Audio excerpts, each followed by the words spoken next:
Assalamualaikum warahmatullahi wabarakatuh. Kami dari kelompok 21 yang beranggotakan Ilmas Isyadati dengan NIM akhir 043, Briliana Salsabila dengan NIM akhir 044, dan juga Nawang Ayu dengan NIM akhir 045 akan mempresentasikan hasil analisis asupan gizi menggunakan metode penimbangan dan juga visual Comstock. Untuk latar belakangnya sendiri, pemantauan asupan dan sisa makanan merupakan bagian penting dalam pelayanan gizi rumah sakit karena berkaitan langsung dengan kecukupan gizi pasien sekaligus menjadi indikator mutu penyelenggaraan makanan. Weight Food Record atau WFR dikenal sebagai metode standar emas karena memberikan hasil yang objektif dan akurat melalui penimbangan berat makanan sebelum dan sesudah dikonsumsi. Namun metode ini cenderung memerlukan waktu yang lebih besar. Karena itu, visual Comstock sering digunakan sebagai alternatif yang lebih efisien dengan memanfaatkan pengamatan visual untuk memperkirakan persentase sisa makanan. Pada praktikum kali ini membandingkan WFR dan juga visual Comstock agar mahasiswa gizi dapat memahami perbedaan tingkat akurasi serta nilai keunggunan dan keterbatasan masing-masing metode sebagai dasar evaluasi konsumsi dan sisa makanan pasien secara lebih tepat.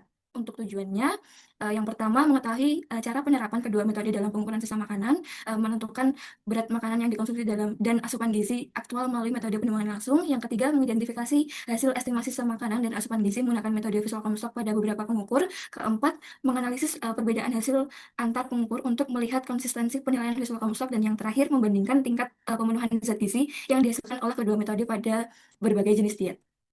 Selanjutnya yaitu mengenai metode pelaksanaan. Yang pertama yaitu waktu dan juga tempat dilaksanakan pada hari Senin 17 November 2025 pada pukul 9 sampai 10.40 WIB bertempat di Laboratorium Penyajian FKM UNER. Untuk alat dan bahannya sendiri, yang pertama yaitu formulir visual Comstock untuk skala 467, formulir WFR, timbangan makanan digital, kamera handphone, mangkuk, piring, gelas, dan juga sendok, serta sampel makanan padat, lunak, dan juga cair. Kemudian prosedurnya sendiri, yang pertama menyiapkan alat dan bahan yang diperlukan, melakukan penimbangan setiap komponen makanan yaitu nasi, lauk, sayur, dan juga buah. Kemudian catat berat awal dalam form WFR, kemudian konsumsi makanan tetapi dengan sisa. Kemudian timbang kembali setiap komponen makanan sebagai berat sisa. Catat berat sisa dalam form WFR. Kemudian hitung asupan aktual. Nah, selanjutnya dilakukan observasi sisa makanan secara visual, nilai menggunakan skala Comstock 4, 6, dan juga 7, kemudian hitung estimasi asupan. Bandingkan asupan gram berdasarkan perhitungan WFR dan juga visual Comstock, kemudian analisis akurasi apakah hasil overestimasi atau underestimasi, dan yang terakhir analisis kandungan gizi dan juga bandingkan hasil antar kedua metode. Baik, selanjutnya biodata dan perhitungan kebutuhan energi pasien. Pasiennya bernama Carmen, usianya 25 tahun, jenis kelaminnya perempuan, berat badannya 58 kilogram, tinggi badannya 168 cm. Kemudian untuk menghitung energi dari pasien ini diperlukan perhitungan dari IMT, kemudian BMR, Harris Benedict, dan SDA, sehingga kebutuhan energi pasiennya diperoleh 2.393 kilokalori. Nah, untuk distribusi zat gizinya mulai dari protein itu 15% dari energi yaitu sekitar 89,7 gram, lemaknya 25% dari energi yaitu sekitar 66,5 gram, dan karbohidratnya 60% dari energi setara dengan 359 gram, dan seratnya 32 gram. Next. Berikut adalah tabel analisis pemenuhan zat gizi makanan padat oleh pengukur 1 dan 2. Lalu di atas itu ada tabel pengukur 3. Dari analisis ketiga tabel tersebut, pengukur 1 dan pengukur 2 memiliki hasil yang relatif konsisten dan lebih mendekati nilai rujukan BFR. Untuk nilai presentasi kecukupan serta akurasi dari kedua pengukur 1 dan kedua antara 19 hingga 27% untuk energi dan 13 hingga 17% untuk protein dengan akurasi yang stabil di atas 110%. Untuk pengukur 3 menunjukkan kecenderungan overestimate, terutama pada zat gizi lemak yang memiliki akurasi hingga 150% pada skala 4, serta perbedaan antar skala untuk zat gizi lainnya. Pada skala 4, tampak paling akurat karena menghasilkan nilai persentase kecukupan dan akurasi yang paling mendekati nilai BFR pada sebagian zat gizi di seluruh pengukur. Untuk skala 6 dan 7 menunjukkan pola yang lebih tinggi terutama pada lemak dan juga energi. Berikut merupakan hasil analisis pemenuhan zat gizi untuk makanan lunak. Yang pertama itu ada dari pengukur 1, kemudian pengukur 2. Next. Dan yang selanjutnya yaitu pengukur 3. Sehingga diperoleh hasil bahwa pengukur 1 dan juga pengukur 2 itu menunjukkan hasil yang paling valid dan juga konsisten untuk makanan lunak dengan akurasi 90-105% terhadap energi dan juga zat gizi makro. Untuk pengukur 3 sendiri memiliki akurasi yang tidak stabil dan cenderung overestimasi sebesar 230-280%. Untuk skala 4 sendiri merupakan skala yang paling akurat karena menghasilkan nilai yang stabil dan juga paling mendekati rujukan. Kombinasi terbaik metode adalah pengukur 1 atau 2 dengan skala 4 yang menghasilkan estimasi visual Comstock paling optimal. Berdasarkan hasil WFR dan juga visual Comstock, asupan energi, protein, karbohidrat, dan juga seratnya itu masih rendah dengan persentase kecukupan untuk keduanya itu kurang dari 15%.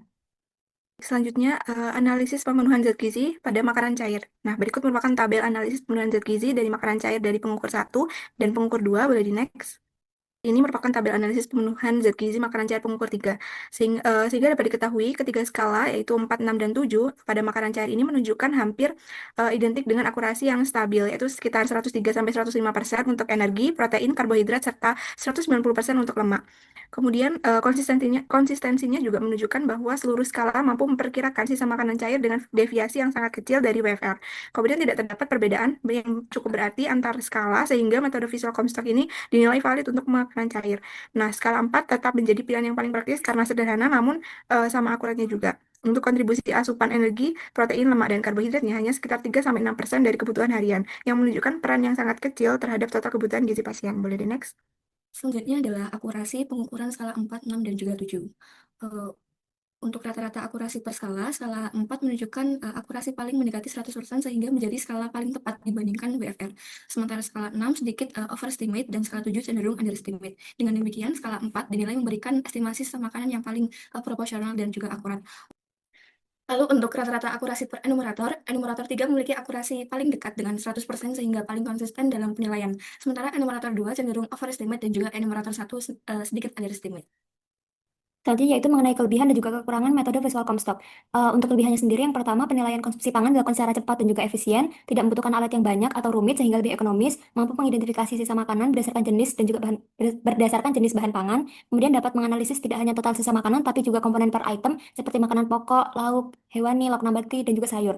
Kemudian untuk kekurangannya sendiri membutuhkan enumerator yang berpengalaman dengan kemampuan estimasi dan juga observasi yang baik, rentan terjadi overestimasi atau underestimasi dalam penilaian, serta tingkat keandalan yang sangat bergantung pada subjektivitas pengukur sehingga dapat mempengaruhi konsistensi hasil. Selanjutnya, kesimpulannya, metode visual Comstock ini menunjukkan bahwa akurasinya ini sangat dipengaruhi oleh jenis makanan dan ketelitian dari enumerator, di mana makanan padat cenderung lebih akurat dibandingkan makanan lunak dan atau berkuah yang sering mengalami overestimasi, terutama pada komponen lemak. Dari ketiga skala tersebut, skala 4 memberikan hasil yang paling mendekati yaitu 100% sehingga menjadi pilihan yang paling optimal untuk penilaian yang cepat. Untuk sarannya sendiri, peningkatan kualitas metode visual Comstock dapat dilakukan melalui pelatihan terstandar dan penggunaan alat berpola kontras serta pencahayaan yang baik untuk membantu pengamat menilai volume sisa makanan secara lebih konsisten. Selain itu, penyediaan panduan visual atau foto referensi sangat diperlukan terutama untuk makanan berkuah, lunak, atau campuran yang sulit dinilai. Boleh di next? Baik, sekian yang dapat kami sampaikan. Kurang lebihnya mohon maaf. Terima kasih. Wassalamualaikum warahmatullahi wabarakatuh.